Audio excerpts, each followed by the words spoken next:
ಓಂ ಜನ್ಮಾದ್ಯಸೇತೋನ್ವಯಾದಿತರತಶ್ಚಾರ್ಥೇಷ್ವಭಿಜ್ಞಸ್ವರಾಟ್ ತೇನೇ ಬ್ರಹ್ಮಹೃದಯಾದಿಕವಯೇ ಮುಹ್ಯಂತಿ M ಸೂರಯಃ ತೇಜೋ ವಾರಿಮೃದಾಂ ಯಥಾ ವಿನಿಮಯೋ ಯತ್ರ ತ್ರಿಸರ್ಗೋ ಮೃಷಾ ಧಾಮ್ನಾ ಸ್ವೇನ ಸದಾ ನಿರಸ್ತಕುಹಕಂ ಸತ್ಯಂ ಪರಂ ಧೀಮಹಿ.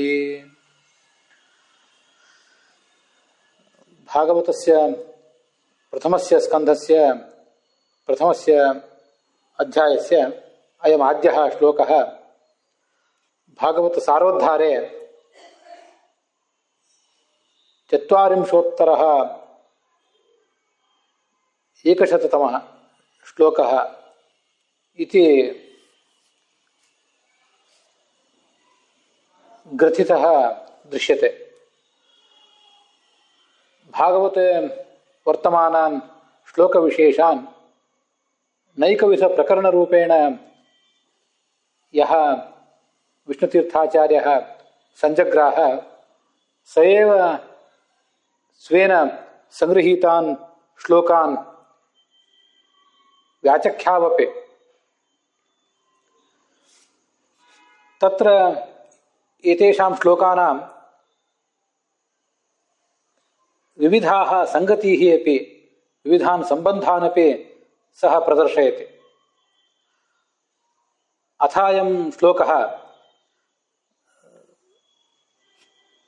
ಸಪ್ತಚತ್ವಾರಿಂಶೋತ್ತರಃ ಏಕಶತತಮಃ ಶ್ಲೋಕಃ 147ನೇಯ ಈ ಶ್ಲೋಕಃ ಬ್ರಹ್ಮೋಪದೇಶ ಪ್ರಕರಣೆ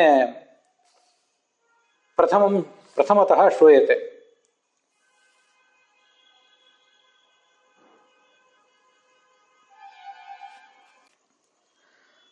ಸಾಧಕಾಃ ಖಲು ಜೀವಾಃ ಪುರಾಣ ಭಾರತಾದೀನ್ ಗ್ರಂಥಾನ್ ಕಿಂಚಿದಿವ ಶ್ರುತ್ವಾ ಪಿತೃಭ್ಯಾಂ ಬಂಧುಭ್ಯಃ ಗುರುಭ್ಯಶ್ಚ ಅಪರಂ ಕಿಂಚಿತ್ ಶ್ರುತ್ವಾ ಅವಶಿಷ್ಟಂ ಚ ಕಿಂಚಿತ್ ಜನ್ಮಾಂತರಸ್ಯ ಸಂಸ್ಕಾರೇಣೇವ ಶ್ರುತ್ವಾ ಸರ್ವೇಷಾಂ ಶಾಸ್ತ್ರಾಣಾಂ ಭಗವಾನ್ ಹರಿರೇವ ಮುಖ್ಯಃ ಪ್ರತಿಪಾದ್ಯಃ ಸರ್ವೇಷಾಂ ಆಗಮಾನಾಂ ಸರ್ವೋತ್ಕರ್ಷೇ ದೇವದೇವಸ್ಯ ವಿಷ್ಣೋಃ ಮಹಾತಾತ್ಪರ್ಯಂ ಇತ್ಯೇವಂ ಸಾಮಾನ್ಯಾಕಾರೇಣ ಜಾನಾತ್ಯೇವ. ತತ್ಪರಿಣಾಮರೂಪೇಣ ಚ ಸಂಜಾತ ವೈರಾಗ್ಯಸ್ಯ ತಸ್ಯ ಯದಾ ಸಜ್ಜನ ಸಮಾಗಮಃ ಅಲ್ಪರೂಪೇಣ ಅಪಿ ಯದಾ ಭವೇತ್ ತದಾ ತತ್ ವೈರಾಗ್ಯಂ ತಚ್ಚ ಜ್ಞಾನಂ ಪುನರಪಿ ಅಧಿಕರೂಪೇಣ ವ್ಯಜ್ಯತೆ. ಗುರೂಣಾಂ ಬಂಧೂನಾಂ ಚ ಯಾ ಸೇವಾ ತೇನ ಕ್ರಿಯತೆ ತಯಾ ಚ ಸೇವಯಾ ಸಹ ತದನುಗ್ರಹ ಭಾಗ್ ಭವೇತ್. ಗುರೂಣಾಂ ನಿಂದಾಂ ನೈವ ಕುರ್ಯಾತ್ ಆತ್ಮಾನಂ ಚ ನೈವ ಪ್ರಶಂಸೇತ್. ಗುರೂನ್ ನ ನಿಂದೇತ್ ಆತ್ಮಾನಂ ಚ ನೈವ ಪ್ರಶಂಸೇತ್. ಗುರುನಿಂದ ಆತ್ಮ ಪ್ರಶಂಸಾ ಚ ಸಂಪೂರ್ಣತಯಾ ತೇನ ವರ್ಜ್ಯೇತ. ಸಹ ಇಂದ್ರಿಯಾಣ್ಯಪಿ ಜಯೇತ್. ಏತಾದೃಶ ಏವ ಶಿಷ್ಯಃ ಸಾಧಕಃ ಗುರುಣ ಬ್ರಹ್ಮವಿಷಯೇ ಉಪದಿಶ್ಯೇತ. ತತ್ರ ಪರಬ್ರಹ್ಮಣಃ ನಾರಾಯಣಸ್ಯ ಸೃಷ್ಟ್ಯಾದ್ಯಷ್ಟಕರ್ತೃತ್ವಂ ಯಲ್ಲಕ್ಷಣಂ ತತ್ ಗುರುಃ ತಂ ಶಿಷ್ಯಂ ಉಪದಿಶೇತ್ ಇತಿ ಅಸ್ಮಿನ್ ಶ್ಲೋಕೆ ಬಾದರಾಯಣಃ ವಕ್ತಿ ಇತಿ ಪ್ರಸಂಗಸಂಗತಿಃ. ಅಸ್ಯ ಶ್ಲೋಕಸ್ಯ ವಿಷ್ಣುತೀರ್ಥಾಚಾರ್ಯೇಣ ಪ್ರಣೀತ. ಭಾಗವತದ ಈ ಅಧ್ಯಯನ ಮಾಡುವಾಗ ನಾವು ಭಾಗವತದ ಸಾರೋದ್ಧಾರದಲ್ಲಿ ವಿಷ್ಣುತೀರ್ಥಾಚಾರ್ಯರು ಈ ಶ್ಲೋಕಗಳನ್ನು ಹೇಗೆ ವ್ಯಾಖ್ಯಾನ ಮಾಡಿದ್ದಾರೆ ಅನ್ನೋದನ್ನು ಕೂಡ ನೋಡಬೇಕು. ಈಗಾಗಲೇ ಭಾಗವತ ಸಾರೋದ್ಧಾರದ ಶ್ರವಣ ನಮ್ಮ ಕಡೆಯಿಂದ ಆಗಿದೆ. ಆದ್ದರಿಂದ ಭಾಗವತವನ್ನು ನಾವು ಹೇಗೆ ಅಧ್ಯಯನ ಮಾಡಬೇಕು ಅನ್ನೋದ್ರ ಬಗ್ಗೆ ಒಂದು ಮಾರ್ಗದರ್ಶನ ನಮಗೆ ವಿಷ್ಣು ತೀರ್ಥಾಚಾರ್ಯರು ಮಾಡಿದಂತ ಆಗಿದೆ ಈಗಾಗಲೇ. ಬಹಳ ಅಲ್ಲದೆ ಹೋದರೂ ಅವರು ಮಾಡಿದಂಥ ಮಾರ್ಗದರ್ಶನವನ್ನು ನಾವು ಅನುಸರಿಸಿ ಭಾಗವತದ ಶ್ರವಣಕ್ಕೆ, ಭಾಗವತದ ಅಧ್ಯಯನಕ್ಕೆ ಇಳಿದಿದ್ದೀವಿ. ಬ್ರಹ್ಮೋಪದೇಶ ಪ್ರಕರಣ ಅಂತ 11ನೇ ಪ್ರಕರಣ ಭಾಗವತ ಸಾರೋದ್ಧಾರದಲ್ಲಿ, ಅಲ್ಲಿ 147ನೇ ಶ್ಲೋಕದ ರೂಪದಲ್ಲಿ ಈ ಮಂಗಳ ಶ್ಲೋಕ ಇದೆ. ಮೂಲತಃ ಭಾಗವತದಲ್ಲಿ 1ನೇ ಸ್ಕಂದದ 1ನೇ ಅಧ್ಯಾಯದ 1ನೇ ಶ್ಲೋಕವಾದ ಇದು ಭಾಗವತ ಸಾರೋದ್ಧಾರದಲ್ಲಿ 147ನೇ ಶ್ಲೋಕ ರೂಪದಲ್ಲಿ ಬಂದಿದೆ. ಆ ಬ್ರಹ್ಮೋಪದೇಶ ಪ್ರಕರಣ ಅಂತಿದೆಯಲ್ಲ, ಪ್ರಕರಣವನ್ನ ವಿಷ್ಣು ತೀರ್ಥಾಚಾರ್ಯರು ಯಾವ ಸಂದರ್ಭದಲ್ಲಿ ಮಾಡಿದ್ದಾರೆ ಅಂದರೆ, ಹಿಂದೆ ಇಂದ್ರಿಯ ಜಯ ಅಂತ ಒಂದು ಪ್ರಕರಣ ಬಂದಿದೆ, ಅದಕ್ಕಿಂತ ಹಿಂದೆ ಆತ್ಮ ಪ್ರಶಂಸಾ ವರ್ಜನ ಪ್ರಕರಣ ಬಂದಿದೆ, ಅದಕ್ಕಿಂತ ಹಿಂದೆ ಮಹನ್ನಿಂದ ವರ್ಜನ ಪ್ರಕರಣ ಅಂತ ಬಂದಿದೆ. ಬ್ರಹ್ಮನನ್ನ ಯಾರು ಕಂಡವರಿಗೆಲ್ಲ ಉಪದೇಶ ಮಾಡಬಾರ್ದಂತೆ. ಆ ಥರ ಮಾಡಿದರೆ ಆ ಗುರುವಿಗೂ ಕೂಡ ದೋಷ ಇದೆ, ಶಿಷ್ಯನಿಗೂ ಅದರಿಂದ ದೋಷ ಇದೆ. ಪರೀಕ್ಷೆಯು ಗುರು ಶಿಷ್ಯಂ ಶಿಷ್ಯೋಪಿ ಗುರುಮಾವ್ರಜೇತ್. ಶಿಷ್ಯ ಗುರುವನ್ನು ಪರೀಕ್ಷಿಸಿ ಅವನ ಬಳಿಗೆ ವಿದ್ಯೆಗಾಗಿ ಹೋಗಬೇಕು, ವಿದ್ಯೆಯನ್ನು ಕಲಿಲಿಕ್ಕೆ ಹಂಬಲಿಸಬೇಕು. ಗುರು ಕೂಡ ಅವನನ್ನು ಪರೀಕ್ಷೆ ಮಾಡಿಯೇ ಸ್ವೀಕಾರ ಮಾಡಬೇಕು. ಅವನಿಗೊಂದು ಅರ್ಹತೆ ಬೇಕು. ಅದೇನು ಅರ್ಹತೆ? ಮುಖ್ಯವಾಗಿ ಆ ಜನ್ಮದಲ್ಲಿ ಗಳಿಸಿದ ಅರ್ಹತೆ ಒಂದು, ಪೂರ್ವ ಜನ್ಮದ ಅರ್ಹತೆ ಒಂದು. ಇದು ಭಾಗವತದ ಅಧ್ಯಯನಕ್ಕೆ, ಶ್ರವಣಕ್ಕೆ ನಾವು ಅರ್ಹರ ಅಂತನ್ನೋದನ್ನ ಮತ್ತೊಂದು ಬಾರಿ ನೋಡ್ಲಿಕ್ಕೆ ಇದೊಂದು ಅನುಕೂಲ ಆಯಿತು. ಹಿಂದೆ ನಾವು ಭಾಗವತ ಸಾರದನ್ನು ನೋಡಿಲ್ಲ ಅಂತಲ್ಲ, ವಿಷ್ಣು ತೀರ್ಥರು ಹೇಳಿದ ಅರ್ಹತೆ ನಮ್ಗಿದೆಯಾ ಅಂತ ನೋಡ್ಲಿಕ್ಕೆ ಮತ್ತೊಂದು ಅವಕಾಶ ಇದೆ. ಈ ಜನ್ಮದಲ್ಲಿ ಆಪಾತತಃ ಪುರಾಣಾದಿ ಶಾಸ್ತ್ರೇಣ ಅಲ್ಪ ಸ್ವಲ್ಪ ಯಾರ್ಯಾರು ಪುರಾಣ ಭಾರತಾದಿಗಳನ್ನು ಹೇಳುವುದನ್ನು ಕೇಳಿದ್ದೀವಿ, ಅಥವಾ ಹುಟ್ಟಿದಾರಭ್ಯ ತಂದೆ ತಾಯಿ ಗುರು ಹಿರಿಯರು ಮೊದಲಾದವರಿಂದ ಭಗವಂತನ ಅಸ್ತಿತ್ವದ ಕುರಿತಾಗಿ ಸ್ವಲ್ಪ ನಮಗೆ ತಿಳಿದಿದೆ. ಭಗವಂತರು ಹುಟ್ಟಿದಾರಭ್ಯ ಸ್ವಲ್ಪ ಬುದ್ಧಿ ಬಂದ ಕೂಡಲೇ, ನಡೀಲಿಕ್ಕೆ ಬಂದ ಕೂಡಲೇ ಆ ಮಕ್ಕಳನ್ನ ಭಗವಂತನಿಗೆ ನಮಸ್ಕಾರ ಮಾಡು, ದೇವರ ಹೆಸರು ಹೇಳು, ಗೋವಿಂದ ರಾಮ ಅಂತ ತಂದೆ ತಾಯಿ ಅದಕ್ಕೆ ಉಪದೇಶ ಮಾಡ್ತಿರ್ತಾರೆ. ನಮಗಿದೆಲ್ಲ ಗೊತ್ತಿದೆ. ಆ ಥರ ಅವರಿಂದ ಒಂದು ಸ್ವಲ್ಪ ಗೊತ್ತಾಗಿದೆ. ಅದು ಇನ್ನೂ ಮುಖ್ಯವಾಗಿ ಪ್ರಬಲತರ ಜನ್ಮಾಂತರ ಸಂಸ್ಕಾರೇಣ, ಈ ಒಂದು ಜನ್ಮದಲ್ಲಿ ತಂದೆ ತಾಯಿಂದರಿಂದ ನಮಗೆ ತಿಳಿದು ಬರುವುದು, ಮತ್ತೆ ಪುರಾಣಾದಿ ಶಾಸ್ತ್ರಗಳನ್ನು ನಾವು ಸ್ವಲ್ಪ ಓದಿ ನಮಗೆ ತಿಳಿಯುವುದೇನಿದೆ ಅದು ಬಹಳ ದೊಡ್ಡ ಅರ್ಹತೆ ಏನೂ ಅಲ್ಲ, ಮತ್ತೆ ಬಹಳ ದೊಡ್ಡ ಮುನ್ನಡೆಯೂ ಅದರಿಂದ ಏನಾಗೋದಿಲ್ಲ. ಮುಖ್ಯವಾಗಿ ಪ್ರಬಲತರ ಜನ್ಮಾಂತರ ಸಂಸ್ಕಾರವೇ ಕಾರಣ ಆಗ್ತದೆ.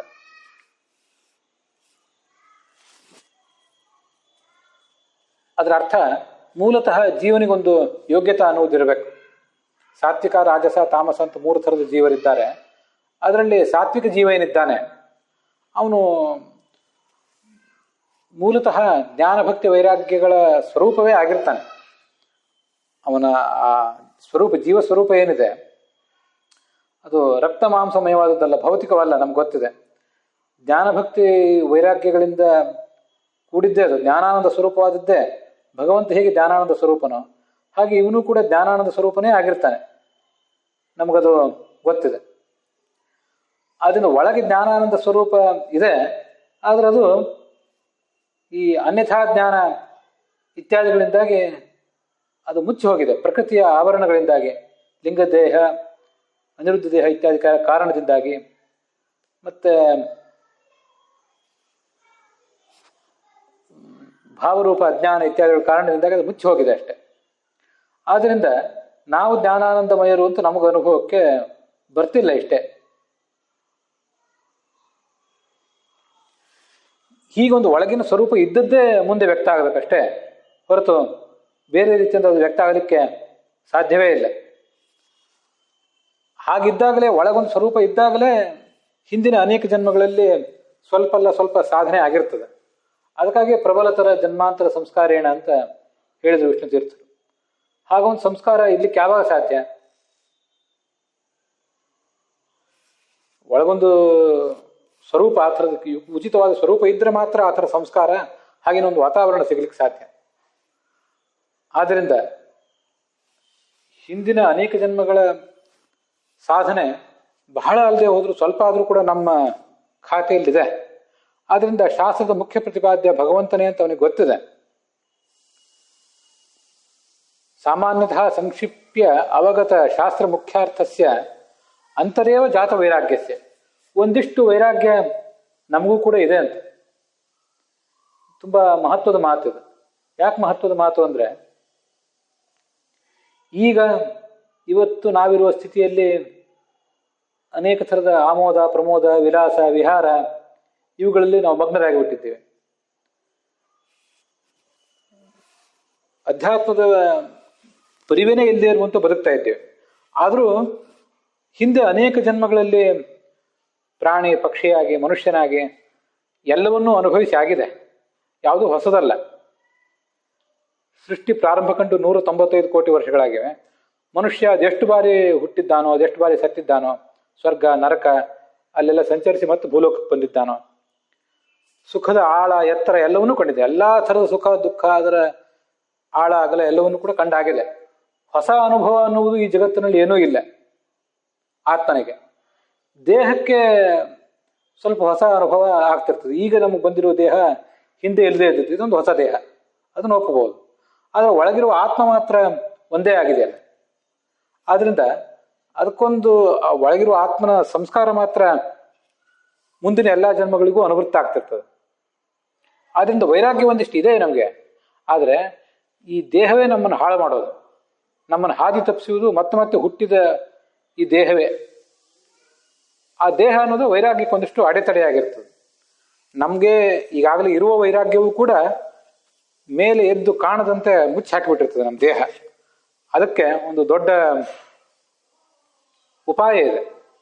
ಈಗಾಗಲೇ ಸಂಗ್ರಹಿತವಾದ ವೈರಾಗ್ಯ ಮೇಲೆ ಬರಲಿಕ್ಕೆ ಒಂದು ದೊಡ್ಡ ಉಪಾಯ ಇದೆ ಅಂತೆ. ಅದೇನು? ಸತ್ಸಂಗಮ. ಸಜ್ಜನರು ಅಂದ್ರೆ ಪ್ರಾಮಾಣಿಕರು, ಇನ್ನೊಬ್ರಿಗೆ ತೊಂದರೆ ಕೊಡದೇ ಇರುವಂತ ಜನ ಅಂತ ಅಷ್ಟ ಮಾತ್ರ ಅಲ್ಲ. ಸಜ್ಜನರು ಅಂದ್ರೆ ಸನ್ ಸುಧೀಹಿ ಪಂಡಿತ ಕವಿಹಿ. ಸಜ್ಜನ ಅಂದ್ರೆ ಜ್ಞಾನಿ ಅಂತ ಅರ್ಥ. ಸಜ್ಜನ ಸಮಾಗಮ ಅಂದ್ರೆ ಜ್ಞಾನಿಗಳ ಸಮಾಗಮ ಅಂತ ಅರ್ಥ. ಸತ್ಸಂಗವಶಾತ್ ಈಶದ್ ವ್ಯಕ್ತ ವಿರಾಗಸ್ಯ. ಅವ್ರು ಹೇಗೆ ವಿರಕ್ತರಾಗಿ ಬದುಕಿ ಆ ಮೂಲಕ ಸುಖಿಗಳಾಗಿರ್ತಾರೆ. ವೈರಾಗ್ಯ ಇದ್ದವರಿಗೆ ಸುಖ ಇದೆ, ವೈರಾಗ್ಯ ಇಲ್ಲದೆ ಇದ್ದವರಿಗೆ ಯಾವುದೇ ಥರದ ಸುಖ ಇಲ್ಲ ಅನ್ನುವುದೆಲ್ಲ ಇವರಿಗೆ ಗೊತ್ತಾಗ್ತದೆ. ಆದ್ರಿಂದ ಅವನ ಒಳಗಿರುವ ವೈರಾಗ್ಯ ವ್ಯಕ್ತ ಆಗ್ತದೆ. ಮತ್ತೆ ಮಹತ್ ಸೇವಾ ಸಮಾಧಾನ ತದೀಯ ಅನುಗ್ರಹ ಪಾತ್ರಸ್ಯ. ದೊಡ್ಡವರು ಸೇವಾ ಮಾಡ್ಲಿಕ್ಕೆ ತೊಡಗ್ತಾನೆ. ಸೇವಾ ಅಂದ್ರೆ ಕೇವಲ ಅವರ ಕೈಕಾಲು ಒತ್ತುವುದು ಮಾತ್ರ ಸೇವಾ ಅಲ್ಲ. ಶ್ರವಣಂ ಮರಣಂ ಚೈವ ನಿಧಿಧ್ಯಾಸನಮೇವಚ ಪರೇ ಗುರೌಚ ಯಾ ಭಕ್ತಿ ಪರಿಚರ್ಯಾದಿಕಂ ಹರೇಹೇ ಏಷಾ ಸೇವೇತಿ ಸಂಪ್ರೋಕ್ತ ಯಯಾ ತದ್ದರ್ಶನಂ ಭವೇತ್ ಅಂತ ಆಚಾರ್ಯರು ಬ್ರಹ್ಮಸೂತ್ರ ಭಾಷ್ಯದಲ್ಲಿ ಒಂದು ಶ್ಲೋಕ ಉದ್ಧರಿಸ್ತಾರೆ. ಅದು ಐಹಿಕಂ ಅಪ್ರಸ್ತುತ ಪ್ರತಿಬಂಧೆ ತದ್ದರ್ಶನಾತ್ ಅಂತ ಸೂತ್ರ. ಅದು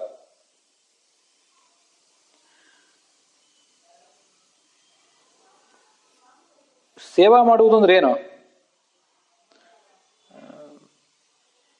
ಶ್ರವಣ ಮಾಡಬೇಕು, ಮನನ ಮಾಡಬೇಕು, ಮತ್ತೆ ಧ್ಯಾನ ಮಾಡಬೇಕು, ಪರಮಾತ್ಮನಲ್ಲಿ ಮತ್ತು ಗುರುಗಳಲ್ಲಿ ಭಕ್ತಿ ಮಾಡಬೇಕು, ಮತ್ತು ಪರಿಚರ್ಯ ಮಾಡಬೇಕು. ಹರೇ ಹೇ ಭಗವಂತನ ಸೇವಾ. ಸೇವಾ ಅಂದ್ರೆ ಪೂಜೆ ನಮಸ್ಕಾರ ಪ್ರದಕ್ಷಿಣ. ಮತ್ತೆ ಭಾಗವತರ ಸೇವಾ ಅಂದ್ರೆ ಅವರಿಗೆ ಕೈಕಾಲು ಹೊತ್ತುವುದು, ಅವರ ದೈಹಿಕ ಸೇವಾ, ಅವರ ಅಗತ್ಯಗಳನ್ನು ನೋಡಿಕೊಳ್ಳುವುದು, ಇಂಥದ್ದೇನಿದ್ರೆ ಆ ಸೇವಾಗಳನ್ನು ಮಾಡಬೇಕು. ಏಷಾ ಸೇವೇತಿ ಸಂಪ್ರೋಕ್ತ. ಇದನ್ನ ಸೇವಾ ಅಂತ ಹೇಳೋದು. ಎಲ್ಲಾದ್ರೂ ತೀರ್ಥಕ್ಷೇತ್ರಗಳಿಗೆ ಹೋದಾಗ ಭಗವಂತನ ಭಾಗವತರ ಬೃಂದಾವನಸ್ಥ ಗುರುಗಳ ಸೇವಾ ಮಾಡೋದು ಅಂತೆಲ್ಲ ಅಂತಿರ್ತಾರೆ. ಆ ಸೇವಾ ಅಂದ್ರೆ ವಾಸ್ತವಿಕವಾಗಿ ಇದು ಸೇವಾ. ಶ್ರವಣ ಮನನವು ಕೂಡ ಅದ್ರ ಜೊತೆ ಬೆರಿಬೇಕು.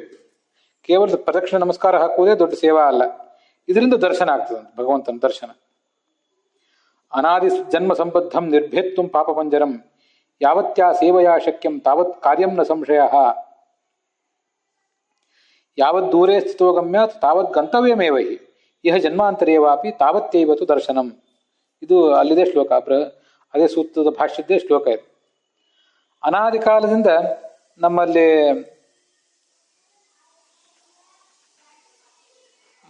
ಗಾಢವಾದಂತಹ ಒಂದು ಪಾಪದ ಸಂಚಯ ಸೇರಿಕೊಂಡಿದೆ. ಅದನ್ನೆಲ್ಲ ಭೇದಿಸಬೇಕಾಗಿದೆ ನಾವು. ಜೀವನ ಸ್ವರೂಪದಲ್ಲೇ ಅಜ್ಞಾನ ಇತ್ಯಾದಿಗಳಿವೆ. ಆದ್ರಿಂದ ಅನಾದಿ ಅಂತ ಹೇಳಿದ್ದು. ಸೃಷ್ಟಿಗೆ ಬಂದ ಮೇಲೆ ಮತ್ತೆ ಕಾರ್ಯಗಳನ್ನು ಮಾಡ್ಲಿಕ್ಕೆ ತೊಡಗಿದೆ, ತನ್ನ ಸಂಸ್ಕಾರಕ್ಕೆ, ತನ್ನ ಸ್ವರೂಪಕ್ಕೆ ಅನುಗುಣವಾಗಿ. ಹೀಗೆ ಪಾಪದ ಸಮೂಹ ಅವನಲ್ಲಿ ಸೇರ್ಕೊಂಡಿದೆ.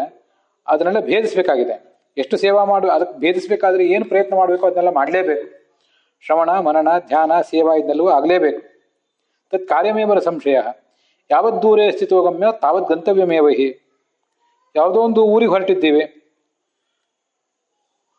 ಒಂದು 100 ಕಿಲೋಮೀಟರ್ ಹೋಗಿ ಬಹಳ ದೂರ ಬಂದಿದ್ದೀವಿ, ಇನ್ನೂ ನಾವು ಹೋಗ್ಬೇಕಾದ ಜಾಗ ಬರಲಿಲ್ವಲ್ಲ ಅನ್ನೋದಕ್ಕೇನೋ ಅರ್ಥ ಇಲ್ಲ. ಯಾಕೆಂದ್ರೆ ಹೋಗಿ ಸೇರಬೇಕಾದ ಜಾಗ 200 ಕಿಲೋಮೀಟರ್ ದೂರ ಇದ್ದಾಗ ನಾವು ಹೋಗಿದ್ದು 100 ಹೋದೆವು, ಇನ್ನೂ ಯಾಕೆ ಜಾಗ ಬರಲಿಲ್ಲ ಅನ್ನೋದಕ್ಕೇನು ಅರ್ಥ ಇದೆ? 200 ಕಿಲೋಮೀಟರ್ ಹೋಗಬೇಕಾದ ಪ್ರಸಂಗ ಇದ್ದಾಗ 200 ಕಿಲೋಮೀಟರ್ ಹೋಗಲೇಬೇಕು. ತಾವತ್ ಗಂತವ್ಯಮೇವಹಿ ಇಹ ಜನ್ಮಾಂತರ್ಯವಾಪಿ ತಾವತ್ತೇವತ್ತು ದರ್ಶನಂ. ಈ ಜನ್ಮದಲ್ಲೋ ಅಥವಾ ಮುಂದಿನ ಜನ್ಮದಲ್ಲೋ ಅಥವಾ ಇನ್ನು ಸಾವಿರಾರು ಜನ್ಮಗಳಲ್ಲೋ ನಮ್ಮ ಕೈಯಿಂದ ಏನು ಸಾಧನೆ ನಡಿಬೇಕಾಗಿದೆ ಅಷ್ಟೆಲ್ಲ ಸಾಧನೆ ನಡಿಲೇಬೇಕು. ಅದು ನಡಿದೇ ಹೋದರೆ ನಮ್ಮ ಗಂತವ್ಯವನ್ನು ನಾವು ಮುಟ್ಟೋದಿಲ್ಲ. ಕೆಲವ್ರದ್ದು ಬೇಗ ಬೇಗ ಸಾಧನೆ ಆಗ್ತದೆ, ಕೆಲವ್ರದ್ದು ವಿಳಂಬ ಆಗ್ತಿರ್ತದೆ ಅಂತ ಒಬ್ಬೊಬ್ರದ್ದು ಒಂದೊಂದು ಹಿನ್ನೆಲೆ ಇರ್ತದೆ. ಅನಾದಿ ಯೋಗ್ಯತಾ ಭೇದಾತ್ ಪುಂಸಾಂ ದರ್ಶನ ಸಾಧನಂ ನಾನೈವ ಅಂತ ಗೀತಾ ಪ್ರಸ್ಥಾನ. ಜೀವನ ಯೋಗ್ಯತಾ ಅನಾದಿಯಾದದ್ದಿದೆ, ಅದರಿಂದ ಅವನ ದರ್ಶನ ಸಾಧನವೂ ಕೂಡ, ಅವನಿಗೆ ದರ್ಶನ ಆಗುವುದು ಹೇಗೆ, ಯಾವ ಮೂಲಗಳಿಂದ ಅವನಿಗೆ ಅಪರೋಕ್ಷ ಜ್ಞಾನ ಆಗುವುದು, ಅದು ಎಲ್ಲ ಭಿನ್ನ ಭಿನ್ನವಾಗಿದೆ ಅಂತ ಅಂತಾರೆ. ಇದು ಸೇವಾ ಅಂತಂದ್ರೆ. ಮಹತ್ ಸೇವಾ ಅಂದ್ರೆ ಭಗವಂತನ ಭಾಗವತರ ಸೇವಾ ಮಾಡುವುದು ಅಂದ್ರೆ ಇದು. ಅದರಿಂದ ಅವರ ಅನುಗ್ರಹ ಆಗ್ತದೆ. ಅನುಗ್ರಹ ಪಾತ್ರನಾಗಿ ಮಹನ್ನಿಂದ ಆತ್ಮಸ್ತುತಿಂಚ ಅಕುರ್ವತಃ. ಇನ್ನೊಬ್ರು ದೊಡ್ಡವರು ನಿಂದೆ ಮಾಡಬಾರ್ದು, ಯಾರ ನಿಂದೆಯೂ ಮಾಡಬಾರದು. ಇನ್ನೊಬ್ರದ್ದು ಯಾರಾದ್ರೂ ದೋಷಗಳನ್ನ, ನಮ್ಗಿಂತ ಕಿರಿಯರ ಸಮಾನಿಸ್ಥರಾದವರಂತ ದೋಷಗಳನ್ನು ಹೇಳುವುದಿದ್ರೆ ಜಿಹ್ವಾ ಚಾಪಲ್ಯ ಇಲ್ಲದೇನೆ, ಬಾಯಿ ಚಾಪಲ್ಯ ಇಲ್ಲದೇನೆ, ನಮ್ಮ ಅಹಂಕಾರವನ್ನು ಮೆರೆಯಗೊಡದೆ ಅವ್ರು ಸೇವಾ ಮಾಡಬೇಕು. ಅವ್ರಿಗೆ ಅದನ್ನ ಸೇವಾ ಮಾಡುವುದಿಲ್ಲ, ಅವ್ರಿಗೆ ಅದನ್ನ ಹೇಳಬೇಕು. ಹೊರತು ಅವರ ದೋಷಗಳನ್ನು ತೋರಿಸುವ ಮೂಲಕ ನಮ್ಮ ಬಾಯಿ ಚಾಪಲ್ಯವನ್ನು ತೀರಿಸಿಕೊಳ್ಳುವುದಲ್ಲ. ದೊಡ್ಡವರ ದೋಷಗಳನ್ನಂತೂ ತೋರಿಸುವುದಕ್ಕೆ ಯಾವ ಅರ್ಥವೂ ಇಲ್ಲ. ಅವರ ನಿಂದೆಯನ್ನಂತೂ ಮಾಡಲೇಬಾರದು. ನಿಂದ ಅಂತಂದ್ರೆ ಕೆಲವು ಸರಿ ಇದ್ದ ದೋಷಗಳನ್ನು ಅತಿಯಾಗಿ ವರ್ಣಿಸುವುದು, ಆ ದೋಷಗಳನ್ನು ಮಾತ್ರ ಹೇಳುವುದು, ಇದೆಲ್ಲ ನಿಂದ. ದೊಡ್ಡವರಲ್ಲೂ ಕೆಲವು ಕಡೆ ದೋಷಗಳು ಬರಬಹುದು.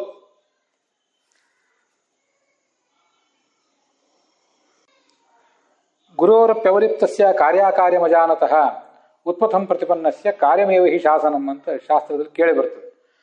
ಹಿರಿಯನಾದರೂ ಕೂಡ ಅವನು ಅಹಂಕಾರಿಯಾಗಿದ್ದರೆ, ಯಾವುದು ತಪ್ಪು ಯಾವುದು ಸರಿ ಅಂತ ಅವನಿಗೆ ತಿಳಿದೇ ಹೋಗಿದ್ರೆ, ಉತ್ಪಥಂ ಪ್ರತಿಪನ್ನಸ್ಯ ದುರ್ಮಾರ್ಗಗಾಮಿಯಾಗಿದ್ದರೆ ಅಂಥವನಿಗೆ ನಾವು ಒಂದು ಶಾಸನ ಮಾಡಬೇಕಾಗ್ತದಂತ, ಅವನ ದೋಷಗಳನ್ನು ಹೇಳಬೇಕಾಗ್ತದಂತ.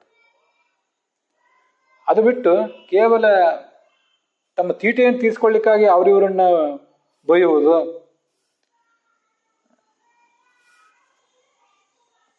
ಯಾವ ಜ್ಞಾನಿಗಳ ಋಣದಿಂದ ನಾವಿವತ್ತು ಈ ಮಾರ್ಗದಲ್ಲಿ ಮುನ್ನಡಿತಾ ಇದ್ದೇವೋ ಆ ಜ್ಞಾನಿಗಳ ತಪ್ಪನ್ನೇ ಎಣಿಸ್ತಾ ಕೂತ್ಕೊಳ್ಳೋದು. ತಪ್ಪು ಒಪ್ಪು ಎಲ್ಲ ಕಡೆನೂ ಇರಬಹುದು, ಆದರೆ ಒಪ್ಪನ್ನು ಪರಿಗಣಿಸದೆ ತಪ್ಪನ್ನ ಕಾಣುವುದಕ್ಕಾಗಿಯೇ ನಿರ್ದಿಷ್ಟವಾಗಿ ಪ್ರಯತ್ನ ಪಡೋದು. ಇದು ಮಹನ್ನಿಂದ ಅಂತ ಕರೆಸ್ಕೋತದೆ.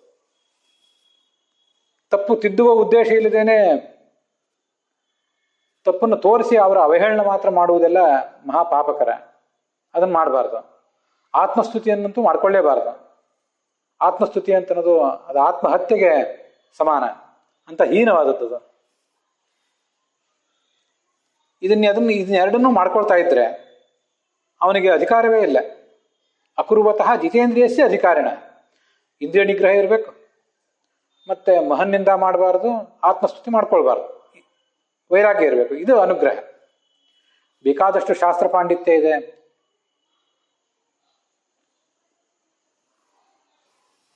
ಅನೇಕ ಜಿಜ್ಞಾಸೆಗಳಿಗೆ ಪರಿಹಾರ ಹೇಳುವಂಥ ಶಕ್ತಿ ಇದೆ. ಪಂಡಿತ ಬಹೋರಾಜನ್ ಬಹುಜ್ಞಾ ಸಂಶಯಚಿದ ಸತಸಸ್ಪತಯೋಪ್ಯೇಕೆ ಅಸಂತೋಷಾತ್ ಪತಂತ್ಯತಃ ಅಂತ ಭಾಗವತ ಮುಂದದ ಕಡೆ ಹೇಳ್ತದೆ. ಬಹವಃ ಪಂಡಿತಾ ಬಹುಜ್ಞಾ ಬೇಕಾಷ್ಟು ತಿಳಿದಿದ್ದಾರೆ, ಸಂಶಯಚ್ಛಿದ ಸಂಶಯವನ್ನು ಪರಿಹಾರ ಮಾಡುವ ಶಕ್ತಿ ಉಳ್ಳದ್ದಾಗಿದ್ದಾರೆ. ಆದರೆ ಸದಸಸ್ಪತಯ ಸಭೆಗೆ ಅವರು ಮುಖ್ಯಸ್ಥರು, ಅಂಥ ದೊಡ್ಡ ಹಿರಿಯ ಸ್ಥಾನ ಇದೆ ಅವರಿಗೆ. ಆದರೂ ಅಸಂತೋಷ, ಅತೃಪ್ತಿ ಇತ್ಯಾದಿ ಕಾರಣದಿಂದಾಗಿ, ಲೋಭ ಇತ್ಯಾದಿ ಕಾರಣದಿಂದಾಗಿ, ಕಾಮಕ್ರೋಧಾದಿಗಳ ಕಾರಣದಿಂದಾಗಿ ಕೆಳಗೆ ಬೀಳುತ್ತಾರೆ ಅಂತ ಆ ಭಾಗವತ ಶ್ಲೋಕ ನಮ್ಮನ್ನು ಎಚ್ಚರಿಸಿದೆ. ನಿಮಗೆಷ್ಟು ಶಾಸ್ತ್ರ ಪಾಂಡಿತ್ಯ ಇದೆ, ಎಷ್ಟು ಭಾಷಾ ಪಾಂಡಿತ್ಯ ಇದೆ, ಏನೇನು ಸಂಶಯಗಳನ್ನು ಬಗೆಹರಿಸಿಕೊಳ್ಳಬಲ್ರಿ ಅನ್ನೋದೆಲ್ಲ ಮುಖ್ಯ ಅಲ್ಲ. ಎಷ್ಟು ಇಂದ್ರಿಯಗಳನ್ನು ಗೆದ್ದಿದ್ದೀರಿ, ಆತ್ಮಸ್ತುತಿ ಮಾಡಿಕೊಳ್ಳುವುದನ್ನು ಎಷ್ಟು ನಿಯಂತ್ರಿಸಿಕೊಂಡಿದ್ದೀರಿ, ಇನ್ನೊಬ್ಬರ ದೋಷ ಹುಡುಕುವುದರಲ್ಲಿ ನಿಮಗೆ ಸಂಯಮ ಇದೆಯೋ ಇಲ್ವೋ, ಈ ಗುರು ಹಿರಿಯರ ಸೇವಾ ಮಾಡಿ ಅವರ ಅನುಗ್ರಹಕ್ಕೆ ಪಾತ್ರರಾಗಿದ್ದೀರೋ ಇಲ್ವೋ ಅಂತ ಅನ್ನೋದು ಮುಖ್ಯ ಆಗ್ತದೆ. ಯಸ್ಯ ದೇವಿಯ ಪರಾಭಕ್ತಿ ಯಥಾ ದೇವೇ ತಥಾ ಗುರವು ತಸ್ಯೈತೆ ಕಥಿತಾಶ್ಯರ್ಥಾ ಪ್ರಕಾಶಂತೆ ಮಹಾತ್ಮನಃ ಅಂತ. ಯಸ್ಯ ದೇವೇ ಪರಾಭಕ್ತಿ, ಭಗವಂತನ ಬಗ್ಗೆ ಭಕ್ತಿ ಇರಬೇಕು. ಯಥಾ ದೇವೇ ತಥಾ ಗುರವು, ದೇವರಲ್ಲಿ ಭಕ್ತಿ ಇರುವಂತೆ ಗುರುಗಳಲ್ಲೂ ಕೂಡ ಭಕ್ತಿ ಇರಬೇಕು. ಅಂಥವನಿಗೆ ತಸ್ಯ ಏತೆ ಕಥಿತಾಶ್ಯರ್ಥಾ, ಶಾಸ್ತ್ರದಲ್ಲಿ ಹೇಳಿರುವ ಮಾತು ಅವನಿಗೆ ಅರ್ಥ ಆಗ್ತದಂತೆ. ಶಾಸ್ತ್ರದಲ್ಲಿ ಹೇಳಿರುವ ಮಾತು ಅರ್ಥ ಆಗುವುದಂದ್ರೆ ಒಂದು ವಾಕ್ಯ ಅರ್ಥ ಆಗುವುದಲ್ಲ, ವಾಕ್ಯದ ಹಿಂದಿನ ಸಂದೇಶ ಅರ್ಥ ಆಗೋದು, ಅದು ಮುಖ್ಯ. ವಿದ್ಯಾವತಾಂ ಭಾಗವತ ಪರೀಕ್ಷಾ ಅಂತ ಹೇಳ್ತಿರ್ತಾರೆ. ಜ್ಞಾನಿಗಳ ಪರೀಕ್ಷಾ ಭಾಗವತದಲ್ಲಿ ಆಗ್ತದಂತೆ. ಅದನ್ನೂ ಕೂಡ ನಾವು ಕೆಲವು ಬಾರಿ ತಪ್ಪರ್ಥ ಮಾಡ್ಕೊಂಡ್ಬಿಟ್ಟಿದ್ದೀವೇನೋ ಅಂತ ಅನ್ಸೋದು ನನಗೆ. ಖಂಡಿತವಾಗಿ ಮೊನ್ನೆ ಈ ಮಾತು ಸುಳ್ಳಲ್ಲ. ಮೊನ್ನೆ ಒಬ್ಬರು ವಿದ್ವಾಂಸರ ಜೊತೆ ಮಾತಾಡುವಾಗ ಅವ್ರು ಹೇಳಿದರು, ವಿದ್ಯಾವತಾಂ ಭಾಗವತ ಪರೀಕ್ಷಾ ಅಂದರೆ ಆ ವಿದ್ವಾಂಸರು ಹೇಳಿದ್ರು, ಅವ್ರ ತಂದೆ ಅವರು ಹಿರಿಯರು, ಭಾಗವತಾದಿಗಳನ್ನು ಪ್ರವಚನ ಮಾಡ್ತಿದ್ದವರು, ಅವರು ಹೇಳಿದ ಮಾತನ್ನು ಈ ವಿದ್ವಾಂಸರು ಹೇಳಿದರು. ವಿದ್ವಾಂಸರ ಪರೀಕ್ಷೆ ಭಾಗವತದಲ್ಲಿ ಆಗ್ತದಂದ್ರೆ ಭಾಗವತವನ್ನು ನೀವು ಅರ್ಥ ಮಾಡ್ಕೊಂಡಿದ್ದೀರೋ ಇಲ್ಲೋ, ಭಾಗವತವನ್ನು ಪ್ರವಚನ ಮಾಡಬಲ್ಲರೋ ಇಲ್ಲೋ, ವ್ಯಾಖ್ಯಾನ ಟಿಪ್ಪಣಿಗಳೆಲ್ಲ ನಿಮ್ಗೆ ಅರ್ಥ ಆಗಿದೆಯೋ ಇಲ್ಲೋ, ಹೀಗೆ ಅರ್ಥ ಮಾಡ್ಕೊಂಡ್ಬಿಟ್ಟಿದ್ದೀವಂತ ನಾವು ಆ ಮಾತನ್ನ. ವಿದ್ಯಾವಂತರ ಪಾಂಡಿತ್ಯದ ಪರೀಕ್ಷೆ ಭಾಗವತದಲ್ಲಿ ಆಗುವುದು ಅಂದ್ರೆ ವಾಕ್ಯ ಅರ್ಥ ಆಗುವುದಲ್ಲ, ಟಿಪ್ಪಣಿ ಅರ್ಥ ಆಗುವುದಲ್ಲ. ಭಾಗವತವನ್ನು ಓದಿದ ಮೇಲೆ ನಿಮಗೆ ಇಂದ್ರಿಯ ನಿಗ್ರಹ ಎಷ್ಟಾಗಿದೆ, ದೊಡ್ಡವ್ರ ನಿಂದ ಎಷ್ಟು ಬಿಟ್ಟಿದ್ದೀರಿ, ಆತ್ಮ ಪ್ರಶಂಸೆ ಎಷ್ಟು ಬಿಟ್ಟಿದ್ದೀರಿ, ವೈರಾಗ್ಯ ಬಂದಿದೆಯಾ, ಕಪಟವಿಲ್ಲದ ಪ್ರೋಜ್ಜಿತ ಕೈತವವಾದ ಧರ್ಮವನ್ನು ನೀವು ಆಚರಣೆ ಮಾಡಲಿಕ್ಕೆ ತೊಡಗಿದ್ದೀರಾ, ಭಗವಂತನನ್ನು ಹೃದಯದಲ್ಲಿ ಹಿಡಿದಿಟ್ಟುಕೊಳ್ಳುವ ಪ್ರಯತ್ನ, ಸದ್ಯೋ ಹೃದಯವರುದ್ಧತೇತ್ರ ಕೃತಿಬಿಹಿ ಅಂತನೋ ಪ್ರಯತ್ನ, ಅದನ್ನು ಮಾಡಿದ್ದೀರಾ? ಎಷ್ಟು ಭಗವಂತ ನಿಮ್ಮ ಮನಸ್ಸಿನಲ್ಲಿ ಕೂತಿದ್ದಾನೆ, ಈಗ ಎಷ್ಟು % ಕೂತಿದ್ದಾನೆ? ಜಗತ್ತಿನ ಎಲ್ಲ ಪ್ರಾಣಿ ಪಕ್ಷಿಗಳು ಕೂಡ, ಎಲ್ಲ ಜೀವಜಾಲಗಳು ಕೂಡ ಭಗವಂತನ ಸನ್ನಿಧಾನ ಪಾತ್ರವಾದ ಪ್ರತಿಮೆಗಳು. ಅವುಗಳಲ್ಲಿ ಭಗವಂತನನ್ನು ಕಾಣುವ ಪ್ರಯತ್ನ ಪಟ್ಟಿದ್ದೀರಾ ಅಥವಾ ಅವುಗಳನ್ನು ಅವಹೇಳನ ಮಾಡ್ತಾ ಇದ್ದೀರಾ?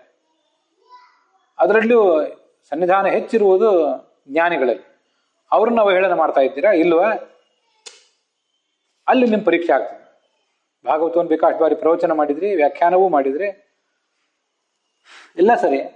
ಆದರೆ ಭಾಗವತದಲ್ಲಿ ಬಂದಿರುವ ಧರ್ಮಗಳು, ಭಾಗವತ ಧರ್ಮಗಳು ಅಂತಲೇ ಬಂತಲ್ಲ ಹಿಂದೆ, ಬೇಕಾಷ್ಟು ಬಾರಿ ಬಂದಿದೆ, ಮುಂದೂ ನೋಡೋರಿದ್ದೇವೆ, ಅವುಗಳನ್ನು ಆಚರಣೆಗೆ ತಂದಿರ, ಅಲ್ಲಿ ನಿಮ್ಮ ಪರೀಕ್ಷೆ. ವಾಕ್ಯ ಅರ್ಥ ಆಗುವುದು ಮುಖ್ಯ ಅಲ್ಲ, ಗ್ರಂಥ ಅರ್ಥ ಆಗುವುದು ಮುಖ್ಯ ಅಲ್ಲ, ಗ್ರಂಥಸ್ಥ ಸಂದೇಶಗಳನ್ನು ಜೀವನದಲ್ಲಿ ಅಳವಡಿಸ್ಕೊಳ್ಳೋದು ಮುಖ್ಯ. ಅದಾಗದೆ ಹೋದರೆ ಅಧಿಕಾರಿಯೇ ಅಲ್ಲ ಅಂತಾರವರು. ಬಹಳ ಅದ್ಭುತವಾದ ಮಾತು. ಸಕಾಲದಲ್ಲಿ ವಿಷ್ಣು ತೀರ್ಥರು ಕೊಟ್ಟ ಎಚ್ಚರಿಕೆಯಿಂದ ನಾವು ನೆನಪು ಮಾಡ್ಕೋತಾ ಇದ್ದೇವೆ. ಮುಂದಿಂದಲೇ ವ್ಯಾಖ್ಯಾನ ನಾವಿಲ್ಲಿ ಹೇಳಬೇಕಾದ ಅಗತ್ಯ ಇಲ್ಲ. ಚತುರ್ಮುಖ ಬ್ರಹ್ಮನಿಗೆ ಶಾಸ್ತ್ರವನ್ನು ಉಪದೇಶ ಮಾಡಿದ, ಪ್ರೀತಿಯಿಂದ ಉಪದೇಶ ಮಾಡಿದ, ಮತ್ತು ದೀಪದ ನೀರಿನಲ್ಲಿ ಕಂಡ ಪ್ರತಿಬಿಂಬದ ಮಣ್ಣಿನ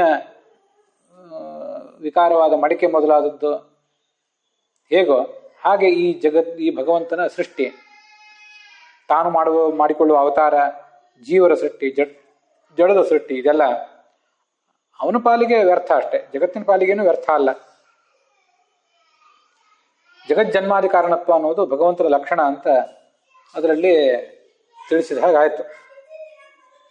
ಇದು ವಿಷ್ಣು ತೀರ್ಥರು ಭಾಗವತ್ ಸಾರೋದ್ಧಾರದಲ್ಲಿ ಈ ಬ್ರಹ್ಮೋಪದೇಶ ಪ್ರಕರಣದಲ್ಲಿ 147ನೇ ಶ್ಲೋಕದ ರೂಪದಲ್ಲಿ ಕೊಟ್ಟಂಥ ಸಂದೇಶ.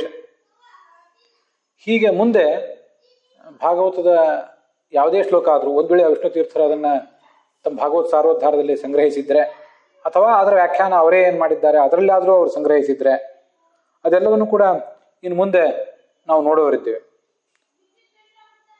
ಅದರೊಂದಿಗೆ ಈ ಭಾಗ ಸಮಾಪ್ತವಾಗಿದೆ.